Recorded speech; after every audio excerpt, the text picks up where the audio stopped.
Lisa Martinez walked into the Great Hall of the Galactic Council for the last time. Her footsteps echoed on the polished marble floor. The massive chamber could hold 10,000 beings, but today only 300 alien delegates sat in their floating seats. They all watched her with their different eyes. Some had 4 eyes, some had compound eyes like insects, and some had no eyes at all. Lisa had been the human ambassador for 15 years. She had learned to speak 12 alien languages. She had made friends with creatures that breathed methane and beings made of living crystal. She had worked day and night to prove that humans deserved a place in the galaxy. Today, all that work would end. Behind her walked Kevin Stone, the human military liaison. He wore his dress uniform with all his medals. His face showed no emotion. But Lisa knew he was angry. They were both angry. For too long, the other species had treated humans like children who did not understand the galaxy. The Zephyrians sat in the front row. They looked like tall birds with silver feathers and sharp beaks. They thought they were the smartest species in the galaxy because they had been traveling in space for 5,000 years. Their leader, High Commander Zektar, made clicking sounds with his beak. He was laughing at something his assistant had whispered to him. The Nexari occupied the left side of the chamber. They resembled giant spiders with blue skin and multiple arms. They controlled most of the trade routes in the galaxy. They were always calculating profits and losses. Their Supreme Trade Minister, Vexkin, counted credits on a small device while Lisa approached the speaking platform. The Vorthan Empire held the seats on the right. They were the oldest species in the council. They had ruled parts of the galaxy for 50,000 years. They looked like walking trees with glowing bark and leaves that changed color with their moods. Elder Gruten's leaves were currently dark green, which meant he was bored. Lisa reached the center platform and placed her translator device on the podium. The small machine had helped her communicate with all these species for 15 years. She would not need it anymore.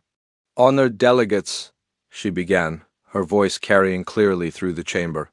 "I have served as Earth's representative to this council for 15 years. I have watched humans contribute to the galactic community in countless ways. We have shared our technology, our food, our medical knowledge, and our military expertise. Some of the aliens shifted in their seats. The Zephyrians made more clicking sounds. They found human speeches boring. We have helped defend this galaxy. Against the destroyer hive, human soldiers have died protecting worlds that are not even our own.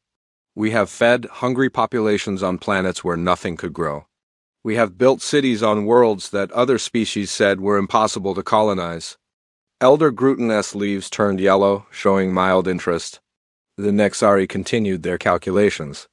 "We have asked for one thing in return. We have asked to be treated as equals. We have asked for our voices to be heard when decisions affect the entire galaxy. We have asked for respect." Lisa paused and looked around the chamber. Most of the aliens were not even paying attention. Some were talking to each other in low voices. Others were checking their communication devices. Instead, "We have been told that we are too young, too emotional, too unpredictable. We have been excluded from important meetings. Our suggestions have been dismissed without consideration. Our warnings have been ignored." High Commander Zektar finally looked up from his conversation. "Ambassador Martinez, is there a point to this speech? We have important matters to discuss." "Today," Lisa smiled, but it was not a happy smile. "Yes, Commander, there is a point. After 15 years of trying to be part of this community, Earth has made a decision. Effective immediately, humanity withdraws from the Galactic Council." The chamber fell silent. Even the Nexari stopped their calculations. "Furthermore," Lisa continued, "we are ending all trade agreements, all military cooperation, and all diplomatic relations with Council species. Every human colony, every human ship, and every human citizen will be leaving Council space within the next 24 hours. Elder Gruten's leaves turned bright red, showing alarm. "You cannot be serious. Humans depend on galactic trade for survival. Your colonies need our technology." Lisa picked up her translator device and held it in her hands. "We have been preparing for this day for 5 years. We are more capable than you think." Vexkin, the Nexari trade minister, stood up on his 6 legs. "This is economic suicide. You will starve without our food shipments. Your ships will break down without our repair stations. Perhaps, Lisa said, but we would rather face those challenges as a free species than continue to be treated as second-class citizens in our own galaxy. Kevin Stone stepped forward and spoke for the first time. All human military personnel are being withdrawn from joint operations. All human-designed defense systems are being shut down. All human technical advisors are returning to Earth space immediately. The implications of his words hit the chamber like a wave. The destroyer hive had been quiet for 2 years, but the defense networks that kept them contained were mostly designed and maintained by humans. Without human expertise, those defenses would fail. High Commander Zektar stood up, his feathers ruffling with anger. You are putting the entire galaxy at risk. The destroyer hive will attack again. You know this, Lisa nodded. We have warned this council about the hive threat for 10 years. We have begged for resources to build better defenses. We have been told that we are being alarmist. Now you can defend yourselves. This is madness, Elder Gruten said, his leaves now flashing between red and black. You are acting like children. No, Lisa replied. We are acting like adults who refuse to be treated like children anymore. She placed the translator device on the podium and stepped back. This device has served me well, but I will not need it anymore. Good luck, honored delegates. I hope you find what you are looking for in your galaxy without humans. Lisa turned and walked toward the exit. Kevin Stone followed her. Their footsteps echoed in the silent chamber. As they reached the door, Lisa heard the chaos begin behind them. Voices rose in multiple languages. Some aliens were shouting, others were trying to call for order, but Lisa did not look back. She had said everything she needed to say. Outside the chamber, Kevin spoke quietly. The evacuation fleets are ready. Captain Brooks is coordinating the withdrawal from the outer colonies. Dr. Wells has shut down all the agricultural systems we built for them. Amanda finished uploading the virus into their infrastructure. Networks, Lisa nodded. What about the research projects? Dr. Kim destroyed all his plague research. Professor Clark disabled the power systems he designed for their shipyards. Agent Foster has been erasing our records from their databases. For months. They walked through the corridors of the council building. Alien workers stopped their tasks to stare at the two humans. News of the withdrawal was already spreading through the station's communication networks. How long do you think it will take them to realize what they have lost? Lisa asked. Kevin smiled grimly. Longer than it should. They still think we are. Just angry children throwing a tantrum. They believe we will come crawling back within a few months. They reached the docking bay where their shuttle waited. The pilot, Commander Susan Davis, was already warming up the engines. Through the viewing windows, they could see human ships throughout the station preparing to depart. Are you ready for this? Kevin asked. Lisa looked back at the council building. One last time. We gave them 15 years to accept us. We offered them everything we had. They chose to see us as inferior. Now they can live with that choice. The shuttle lifted off from the station. Within hours, every human in council space would be gone. The galaxy would continue without them, and humans would find their own path among the stars. Behind them, the council chamber erupted in arguments and blame. But no one followed the departing humans. They all assumed the humans would return when reality set in. They were wrong. 6 months had passed since the humans left council space. The great chamber of the Galactic Council was quieter now. High Commander Zektar of the Zephyrians often mentioned how peaceful the meetings had become. No more emotional outbursts from the human ambassador. No more strange suggestions about defense strategies or trade policies. The Nexari Trade Federation had quickly moved to claim the abandoned human territories. Vexkin, the trade minister, had divided the human colonies among the 3 major species. The Zephyrians took the mining worlds. The Nexari claimed the agricultural planets. The Vorthan Empire absorbed the research stations. It is better this way, Elder Gruten told the council during their weekly meeting. His leaves were bright blue, showing satisfaction. The galaxy is more stable without the humans and their unpredictable behavior. But stability was becoming a problem. On the agricultural world of Kepler 442b, the Nexari workers stood in the vast greenhouses that humans had built. The plants were dying. The automatic watering systems had stopped working 3 weeks ago. The soil treatment machines were showing error messages that no one could understand. Worker. Vextal clicked his mandibles in frustration. He had been trained to harvest the crops, not to maintain the complex growing systems. The humans had made it look so easy. They had explained that the plants needed special nutrients and careful temperature control. Now the delicate balance was falling apart. Call the maintenance team, Vextal ordered his assistant. We are the maintenance team, the assistant replied. The humans took all their technical manuals when they left. The computer systems are locked with human passwords. The greenhouse temperature rose another degree. Without the cooling systems, the crops would be dead within days. This single facility had been feeding 6 different planets. Now those worlds would have to find food elsewhere. On the mining world of Titan 7, the Zephyrian extraction teams faced similar problems. The human-designed drilling equipment had operated perfectly for 10 years. Now it was breaking down piece by piece. The spare parts were manufactured on Earth, and Earth was no longer trading with the Council. Commander Ziegtal stood at the edge of the massive mining pit. The great machines that had carved this canyon from solid rock were now silent. The repair drones that had maintained them required programming that only humans understood. Can we not simply build new machines? He asked his chief engineer. Engineer Zikarin ruffled his feathers nervously. The humans integrated their technology with ours in ways we did not expect. Their machines talk to our computers using languages we cannot read. Without their protocols, our systems cannot function. The mining operation had been producing rare metals that were essential for spaceship construction. Without those metals, the Zephyrian fleet would slowly decay. Ships would break down faster than they could be repaired. The problems were not limited to industry. On the research station Omega-3, Vorthan scientists struggled to continue their work. Dr. Amanda Wells had been leading a project to develop new medical treatments. She had been working with alien biology for 12 years, understanding how different species responded to various treatments. When she left, she had taken all her research with her. The Vorthan scientists found empty laboratories and wiped computer drives. Years of medical breakthroughs had vanished overnight. Researcher Grudevin S. Leaves turned dark brown with worry. We cannot replicate her work. She understood the connection between human biology and ours. Without that knowledge, we cannot develop treatments that work for multiple species.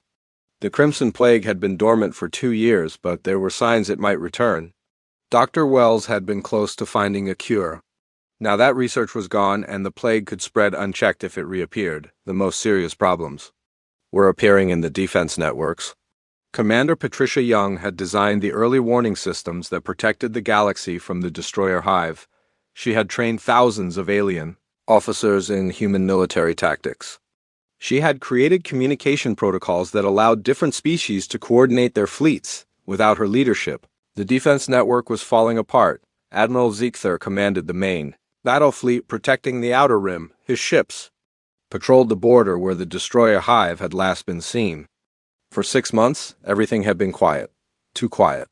Sir, his communications officer reported, we are losing contact with monitoring stations 7 through 12. Admiral Ziegther studied the tactical display. The monitoring stations formed a line across space, watching for any sign of destroyer activity. If they were going offline, it could mean the hive was moving again. Send repair teams to investigate, he ordered. Sir, we have sent teams to 3 stations already. They found the equipment was failing due to lack of maintenance. The human technicians used to service these systems every month. The Admiral's feathers stood on end. The monitoring stations were their eyes and ears. Without them, the destroyer hive could attack without warning. Back on the Council station, the leadership was beginning to realize the scope of their problem. Trade Minister Vexkun was reviewing economic reports that showed declining production across all sectors. The smooth efficiency that had marked the galactic economy for 15 years was disappearing. How much of our infrastructure was dependent on human involvement? He asked his assistant. The assistant consulted multiple data files. More than we realize, sir. Humans were involved in designing, building, or maintaining approximately 60% of our critical systems. Elder Gruten S. Leaves flickered between yellow and orange, showing confusion and concern. This cannot be correct. We have been spacefaring for thousands of years. How could we become so dependent on a species that joined us only recently? The humans were very good at solving problems, the assistant explained. When our systems failed, they found ways to fix them. When we needed new technologies, they created them. Over time, we stopped developing our own solutions and relied on theirs. High Commander Zektar refused to believe the reports. We are simply experiencing temporary difficulties. Our own engineers will solve these problems. We do not need the humans. But the problems were multiplying faster than they could be solved. Food shortages were developing on 12 worlds. Mining operations were shutting down on 8 planets. Medical facilities were running out of supplies that had been manufactured by human companies. The most disturbing news came from the border regions. Long-range sensors detected unusual activity in the dead zones where the destroyer Hive had been contained. The automated defense platforms that had kept the Hive dormant were showing system failures without human maintenance. The platforms were gradually losing power. Their weapon systems were degrading. Their communication arrays were going offline. One by one, Captain Ryan Brooks had overseen the construction of those platforms. He had designed them to be self-maintaining, but even the best systems needed periodic updates and repairs. Now those platforms were slowly dying and no one knew how to save them. In the council chamber, the 3 species argued about solutions. The Zephyrians wanted to rebuild everything using their own technology. The Nexari proposed hiring mercenaries to fill the gaps. The Vorthan suggested negotiating with the humans to return. We will not beg them to come back, High Commander Zektar declared. We survived for millennia before they arrived. We will survive without them. But privately, many council members were beginning to worry. The humans had integrated themselves into galactic society more completely than anyone had realized. They had become the engineers, the doctors, the teachers, and the problem solvers. Without them, the galaxy was slowly breaking down. On distant worlds, automated systems continued to fail. Supply chains collapsed as transportation networks lost their coordination. Research projects ground to a halt as data became inaccessible. The silence from human space was complete. No messages, no signals, no trace of where they had gone. It was as if humanity had simply vanished from the galaxy. And in that silence, the council began to understand what they had lost. 2 years had passed since the humans left, and the galaxy was dying. The great council chamber was half empty now. Many species had withdrawn their representatives to focus on their own survival. A few remaining delegates sat in stunned silence. As they listened to the daily reports of disaster, Chairman Vextar of the Nexari stood at the central podium, his multiple arms shaking as he read from a datapad. The destroyer Hive now controls 37% of former council territory. 15 star systems have fallen in the past month alone. Our combined fleets cannot stop their advance. The Crimson Plague had spread to 43 worlds.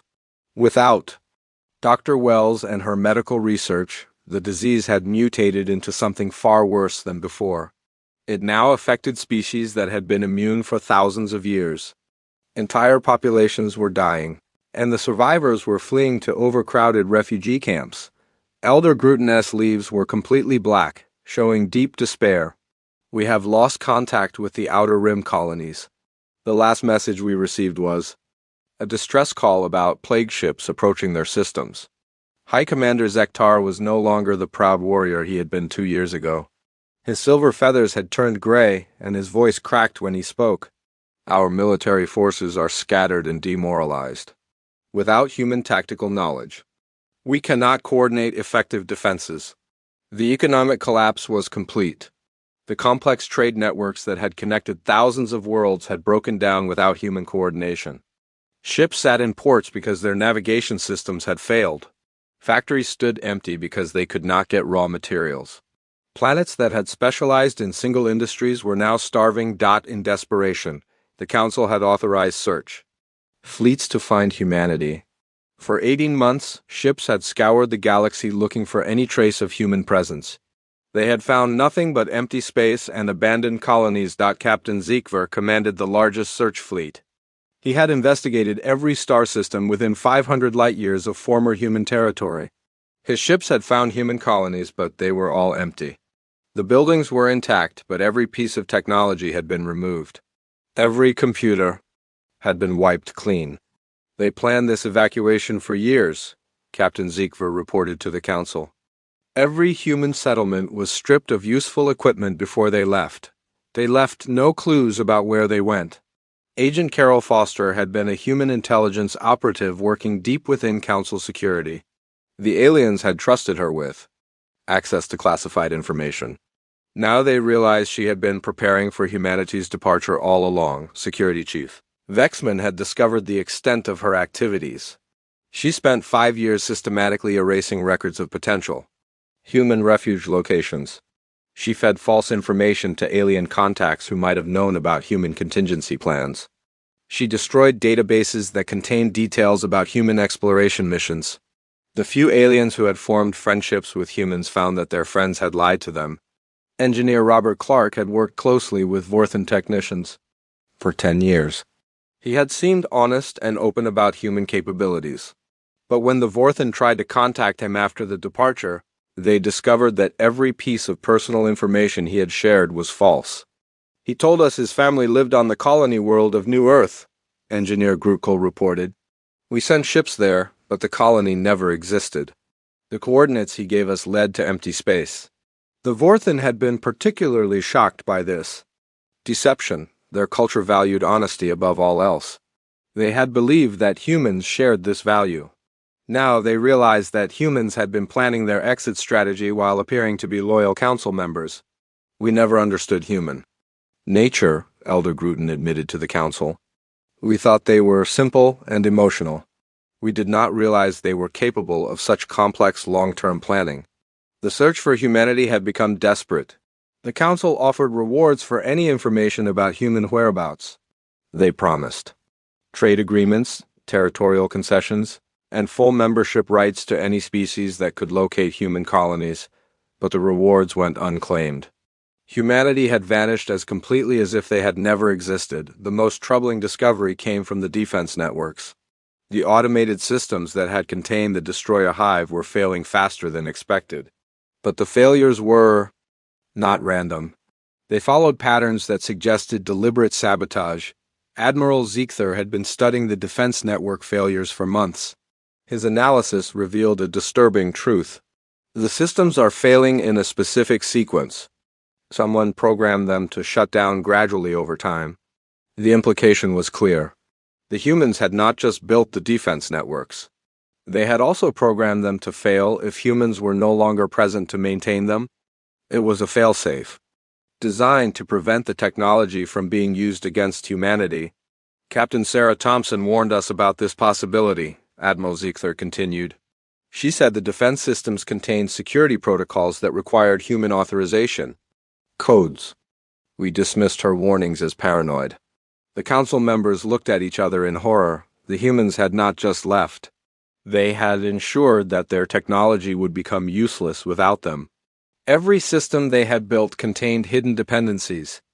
On human knowledge and access codes, Trade Minister Vexcon was discovering similar problems throughout the economy. Human-designed manufacturing systems are shutting down one by one. Their power plants are going offline.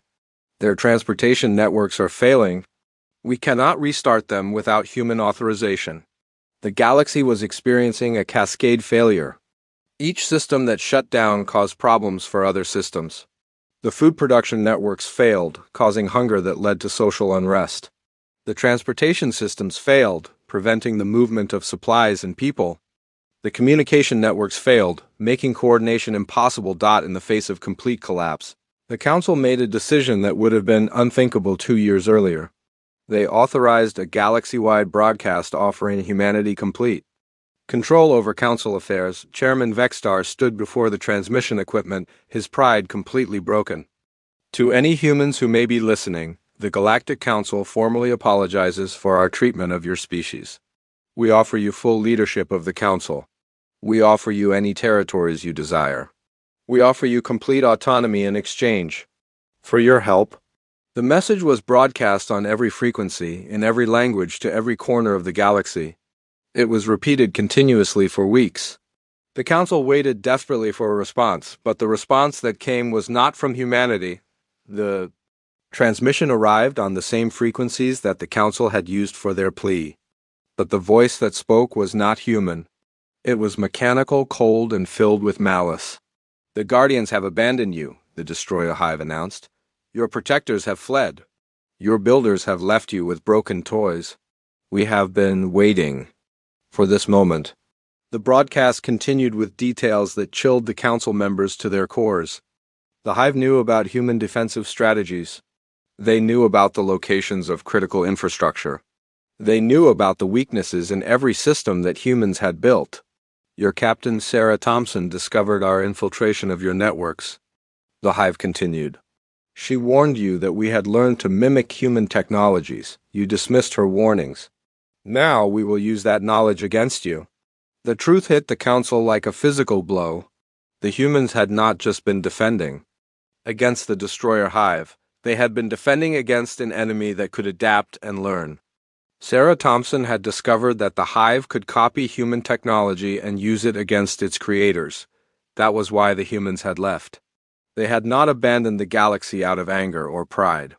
They had left because staying would have given the Hive access to human knowledge and capabilities. The final part of the Hive's message was the most terrifying. "We have been studying your Guardians for decades. We know their weaknesses. We know their strengths. Soon, we will find them in the darkness between stars. And when we do, we will destroy them as we will destroy you." The transmission ended, leaving the council in complete silence. They had not just lost humanity's protection. They had driven away the only species that understood the true threat facing the galaxy. Outside the council chamber, the stars themselves seemed dimmer. The galaxy had entered a new dark age, and there was no one left to guide them through it. 3 years had passed since humanity vanished from the galaxy. The great council chamber was almost empty now. Only 12 delegates remained from the original 300. The massive hall echoed with their quiet voices as they discussed the end of their civilization. Chairman Vexstar could barely stand upright. His once proud exoskeleton was cracked and dulled. Half of his arms had been injured in the latest destroyer attack on the council station. "We have lost contact with the Zephyrian homeworld." Admiral Zekthar's final message, said the Hive, had broken through their last defenses. The Destroyer Hive now controlled 60% of the galaxy. Their mechanical ships moved through space like a plague, consuming everything in their path. Planets were stripped of all life and resources. Entire star systems became empty graveyards, filled with twisted metal and dark worlds. Elder Gruten was the last surviving member of the Vorthan leadership. His leaves had turned permanently black, and his bark was splitting with age and stress.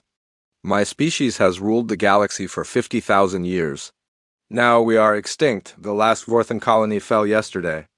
The Crimson Plague had mutated beyond recognition. It now killed within hours of infection. The disease had spread to every inhabited world in council space. Medical facilities had collapsed completely without human expertise. Dr. Wells' research had been their only hope, and that research was gone forever. High Commander Zektar was missing one eye and could barely fly with his damaged wings. "The Hive is using our own technology against us. They have built ships using our designs. They speak in our languages. They know our weaknesses better than we do." The economic collapse was total. No trade routes remained functional. No manufacturing continued. The few surviving populations lived in primitive conditions, struggling to find food and shelter. The complex civilization that had spanned thousands of worlds had collapsed into scattered tribes fighting for survival. Captain Zekvar had returned from his final search mission with devastating news. "We found traces of human presence in the Andromeda sector, old settlements, abandoned mining operations, research stations, but they are all at least 5 years old. The humans prepared backup colonies in secret while they were still council members." The realization hit the remaining delegates like a physical blow. Humanity had been planning their departure for years, possibly decades. They had been building hidden colonies and supply networks while pretending to be loyal council members. They had been preparing for the day when they would need to leave everything behind. "They never trusted us," Elder Gruten whispered. "Even when they were helping us, they were planning to abandon us." Agent Carol Foster had been more thorough than anyone had imagined. Intelligence reports revealed that she had been recruiting human colonists for secret settlements since the day humans joined the Council. She had been moving resources, technology, and people to hidden locations throughout the galaxy. She used her position in Council security to identify safe zones. Beyond our sensor networks, Security Chief Vexman reported, she had access to classified maps showing unexplored regions. She sent human survey teams to those areas under false pretenses. The search fleets had found evidence of massive human construction projects in the void between galaxies. Automated. Factories had been built on asteroids and comets. Entire cities had been carved into the hulls of giant ships. The humans had been building a mobile civilization that could survive without planets. They were not just leaving the Council, Captain Zikver realized. They were leaving the galaxy entirely. They had no intention of ever coming back. The discovery explained why the search fleets had found nothing in normal space. The humans had not colonized distant worlds. They had built a nomadic civilization that could move between galaxies. They were already millions of light years away, traveling to places where the Council could never find them. The Destroyer Hive had been more successful in tracking human movements. Their mechanical intelligence could process information faster than organic minds. They had decoded human communication protocols and traced the evacuation routes. The Hive has sent pursuit fleets into intergalactic space, Admiral Ziegler reported in his final transmission. They are following the humans. They will not stop until they have consumed everything. The Council faced a terrible truth. Their treatment of humanity had not just driven away their protectors. It had condemned humanity to be hunted across the universe by an enemy that would never stop pursuing them. But the worst revelation was yet to come. Deep in the Council archives, a forgotten message was discovered. It had been sent by Captain Sarah Thompson 3 years ago, just before the human departure. The message had been classified as unimportant by the Council's automated systems and buried in the data files. The message was a warning about the Destroyer Hive's true nature. Captain Thompson had discovered that the Hive was not just a mechanical plague. It was a weapon created by an ancient civilization that had been destroyed by its own creation. The Hive's purpose was to consume all organic life in the universe. The Hive learns from every species it encounters, Thompson's message explained. It studies their technology, their biology, their psychology. It becomes stronger with each civilization it destroys. We have been containing it, but containment is not enough. It must be destroyed or it will eventually consume everything. The message contained detailed plans for a weapon that could destroy the Hive permanently. But the weapon required the combined knowledge of multiple species working together. It needed Zephyrian engineering, Nexari mathematics, Vorthan wisdom, and human innovation. We tried to share this knowledge with the Council, Thompson's message continued. But you dismissed our warnings. You said we were being paranoid. You refused to authorize the resources needed to build this weapon. Now it is too late. The final part of the message was the most devastating. Thompson had known that the Council would never unite to face the Hive threat. She had known that the different species would continue to fight among themselves until the Hive destroyed them all. We are leaving not because we hate you, but because we love life itself, her message concluded. We are taking human knowledge and capabilities to safety. Someday, when the Hive has finished with this galaxy, we will return. We will rebuild. We will remember what was lost, and we will make sure it never happens again. The remaining Council members sat in stunned silence. The humans had not abandoned them out of anger or pride. They had left to preserve the knowledge and capabilities that would be needed to eventually defeat the Hive. They had sacrificed their home, galaxy to save the universe. Elder Gruten's leaves flickered with the last of his life force. We thought we were the wise ones. We thought we were the advanced civilizations. But we were children playing with toys we did not understand. Chairman Vextar's voice was barely a whisper. The humans saw further than we did. They understood threats that we could not imagine. They made sacrifices that we were too proud to make. The lights in the Council chamber began to flicker. The station's power systems were failing. The Hive fleet was approaching, and there was no one left to stop them. High Commander Zektar looked at his broken comrades. We had the greatest treasure in the galaxy. We had a species that could think beyond themselves. We had protectors who would sacrifice everything for the greater good. And we threw it all away. The final council session ended not with grand speeches or heroic declarations, but with quiet acceptance of their fate. The surviving delegates scattered to their remaining worlds to die with their people. The galaxy entered its final darkness, consumed by a plague they could have defeated if they had listened to the humans they had dismissed. Somewhere in the void between galaxies, human ships continued their journey to distant stars. They carried with them the memory of a civilization that had destroyed itself through pride and prejudice. They carried the knowledge that would someday be needed to reclaim the galaxy, but that day was far in the future. For now, the galaxy belonged to the Hive, and the silence of space echoed with the regrets of species who had learned too late the value of what they had lost. The stars grew cold, and the darkness spread, but hope traveled on in the ships of humanity, carrying the promise of a new dawn in distant galaxies yet to be born. 500 years had passed since the galaxy fell silent.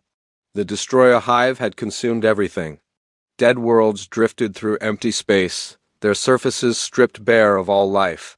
Broken ships floated in the void, monuments to civilizations that had once ruled the stars, but something was stirring in the darkness between galaxies. Captain Maria Rodriguez stood on the bridge of the ESV New Dawn, watching the scanner displays show the edge of the Milky Way galaxy. Her ship was part of the human reclamation fleet, built in the hidden shipyards of Andromeda over 5 centuries of exile. Long-range sensors are picking up massive debris fields, reported Lieutenant Commander Jake Wilson from the navigation station. The Hive has stripped entire star systems. There are no active energy signatures anywhere in the outer sectors. Admiral Rebecca Stone commanded the fleet from her flagship, the ESV Humanity's Return. She was the great-great-granddaughter of Kevin Stone, who had stood beside Ambassador Martinez during Humanity's departure from the Council. The mission of return had been passed down through generations of humans who had never seen their home. Galaxy, all ships, this is Admiral Stone, she announced over the fleet communications. We are entering the galaxy our ancestors called home. Remember your training. The Hive may be dormant, but it is not dead. The human reclamation fleet consisted of 2,000 ships carrying 10 million people. They were the descendants of the 3 billion humans who had evacuated during the Great Departure. 500 years in the void had changed them. They were harder, more focused, more united than their ancestors had ever been. Dr. Amanda Clark was the fleet's chief scientist. She was descended from engineer Robert Clark, who had helped design the evacuation plan centuries ago. She studied the data flowing in from their advanced sensors. The Hive consumed approximately 97% of all organic matter in the galaxy, she reported to the Admiral. Atmospheric analysis shows no signs of current biological activity.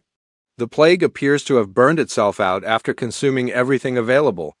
The humans had not been idle during their exile. They had built new technologies, developed new strategies, and created weapons specifically designed to fight the destroyer Hive. Most importantly, they had learned to work as a single unified species with a common purpose. Captain Rodriguez piloted her ship toward the ruins of the old council station. The massive structure still existed, but it was dark and dead. The Hive had consumed all the organic inhabitants but had left the metal framework intact. Scanning the station now, reported sensor operator Lisa Carter. I'm detecting some interesting readings from the central chamber. There appears to be an active power source.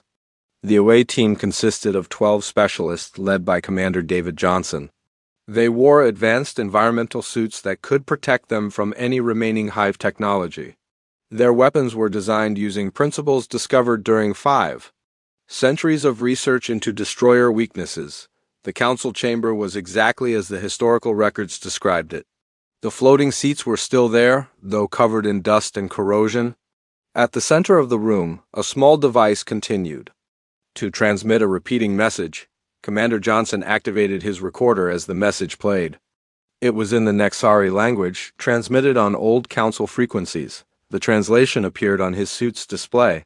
To any survivors who may find this message, the recording said, This is the final transmission of the Galactic Council. We were wrong about everything. We drove away our protectors. We ignored their warnings. We destroyed ourselves through pride and ignorance. The message continued with a detailed confession of the Council's mistakes. It listed every decision that had led to their destruction. It explained how their treatment of humanity had doomed the galaxy.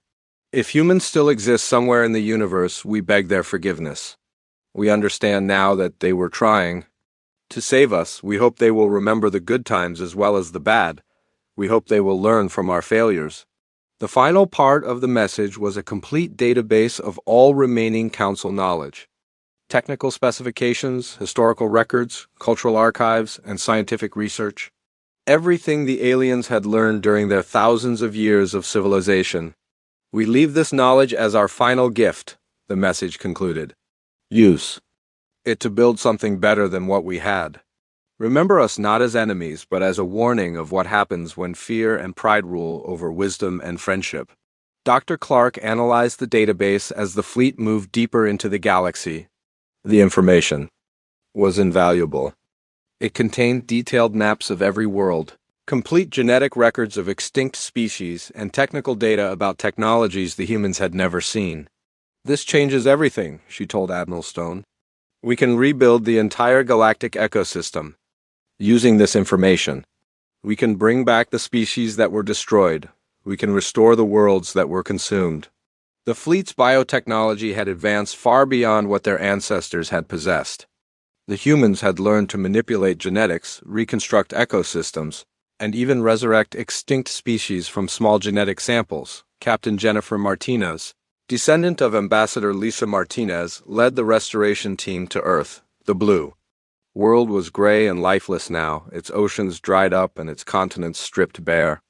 But deep beneath the surface, protected by miles of rock, they found something unexpected. We've discovered a hidden facility, she reported. It's human-built, but much older than our evacuation. It appears to be some kind of seed vault.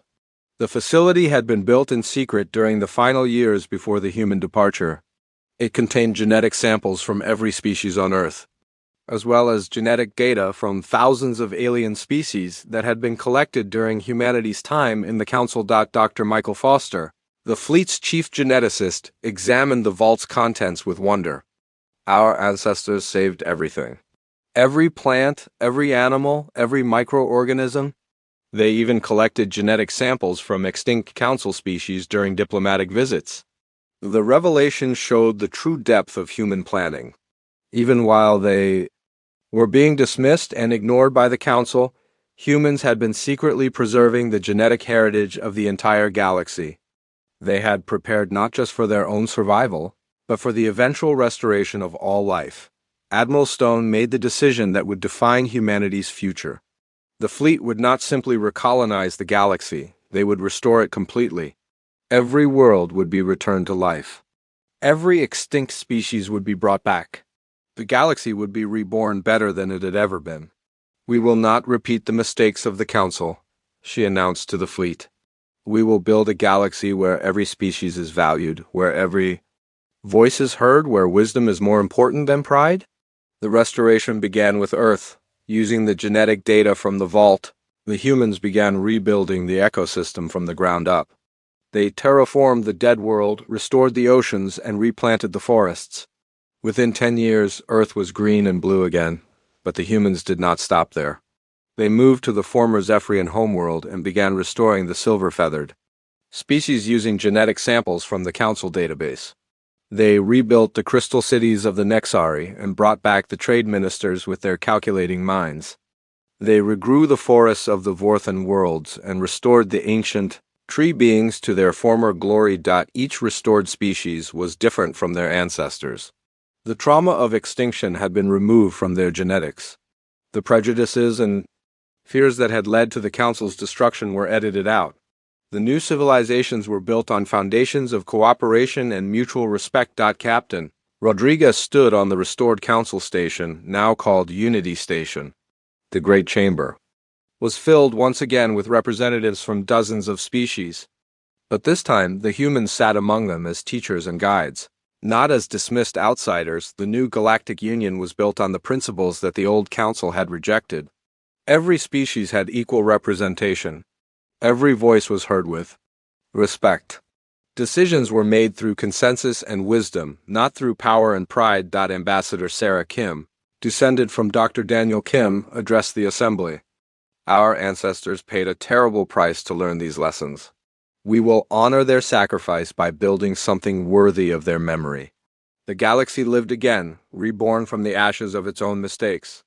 The silence was broken by the sounds of life, growth, and hope. And humanity, once rejected and dismissed, had become the gardeners of a new golden age among the stars.